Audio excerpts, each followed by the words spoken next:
Hi, this is Amanda at thecareermum.co.uk, and today I'm bringing you the second in our series of taboos. So I hope that you enjoyed listening to Marina talk about postnatal depression and that you took some of the learnings.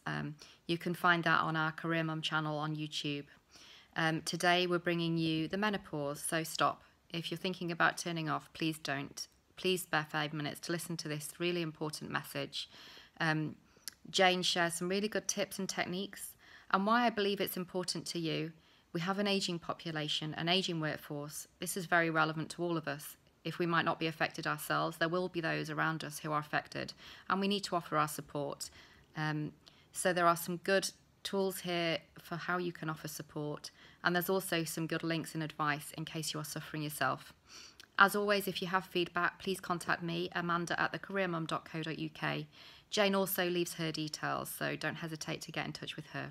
Thanks for listening. Hello, I'm Jayne Harrison. I'm absolutely delighted to have been asked to contribute to Amanda's Career Mum blogs, or vlogs, should I say, over this festive period. I'm going to be talking to you about something that I feel really passionate about, and that's the menopause. Bit of an odd thing to feel passionate about, but the reason why is that it's still pretty much taboo, and when I found myself going through my experience, I had no frame of reference, didn't know what it was, and actually had quite an awful time of it.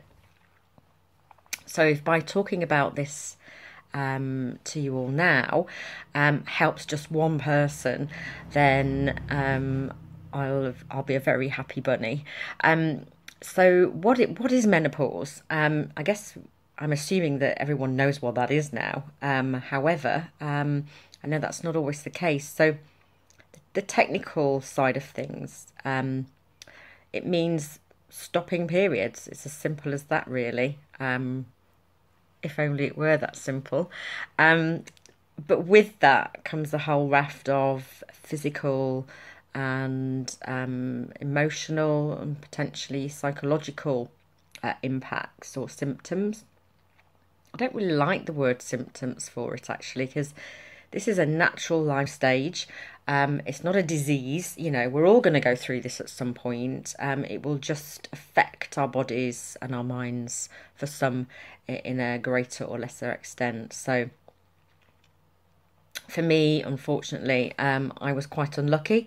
I found myself not sleeping. That really was the first thing. I would be spending a lot of time itching, sweating, getting up at 3 a.m. Yeah, I probably had about 2 or 3 hours sleep a night for a really significant amount of time, for about 2 years really. And obviously the impact of no sleep is well documented. I was just like a shell of a person.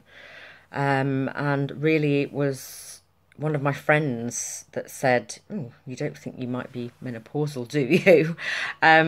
It just had never really occurred to me, to be honest. I thought I was still young and that menopause only happened to really old people. So yes, I was very surprised at the diagnosis when it finally came at the doctor. And she put me onto antidepressants first of all, which did help with the sleeping. But since sort of reaching out and writing about this, I found out much more about it. And to be honest, your GP isn't necessarily always going to be armed with the right information. So what I would say is, if at any point you find yourself wondering whether this is something that's affecting you, then reach out, talk to other women.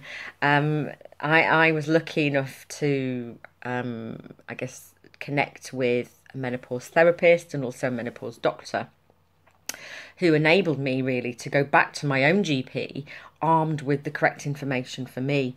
And since that time, I mean, I've opted for HRT. That's not for everybody. So yeah. So the sorts of things that I was really grappling with, as well as sleeplessness, and the main thing really, so it is less about physical symptoms like sweats, etc. But for me, it was very much a feeling of I'd lost my energy and my spark. I had no motivation. I just used to have, be very bubbly, articulate, full of energy, full of life, life and soul of the party. And actually, I was just wanting to hide away, and felt very depressed, actually, very low mood. Had no motivation, not even for my work, which, again, people that know me well, they were really concerned about that. And actually, I got to the point of, is this it now? Is this what life's going to be like? Because actually, it wasn't a great prospect. I do apologise. My dog's making some real funny noises in the background. So, yeah, HRT has actually reconnected me with my light again, if you like. I've got my energy back. That's not for everybody. Other people find that natural and I guess alternative therapies work well for them. But if I have any advice at all, it would be look at your resilience foundations. I found keeping a journal really important. I was writing down what I was eating, my exercise regime, how many hours of sleep I was getting a night, and also then scoring myself on my mood and my energy levels, just to see what needed to shift and what I might be able to do about it. And then the other tip really is talk. Seek support, seek advice from people that might be going through something similar. But hopefully through the work that we're doing, a community called Hempicked, we're looking to get this on UK business agenda too, because we do feel it's a really important and much missed aspect of the world of work. And we are going to be working into our 60s, late 60s, potentially 70s, 80s, who knows? I mean, by the time I come to retire, I might be near 100. So yeah, this is going to be important, whereas it wasn't before. We menopaused much earlier. Much later, and died much earlier. Only 100 years ago, our average life expectancy was about 60. So the structure of our working lives, the structure of life itself is very different now, and I think we have to kind of move with the times to cope with that. So getting out there, talking, looking after yourself, eating, sleeping, exercising, cutting down the alcohol, and making those subtle changes can really have a big impact. I could talk about this for hours, and I've been given 5 minutes and I'm already way over.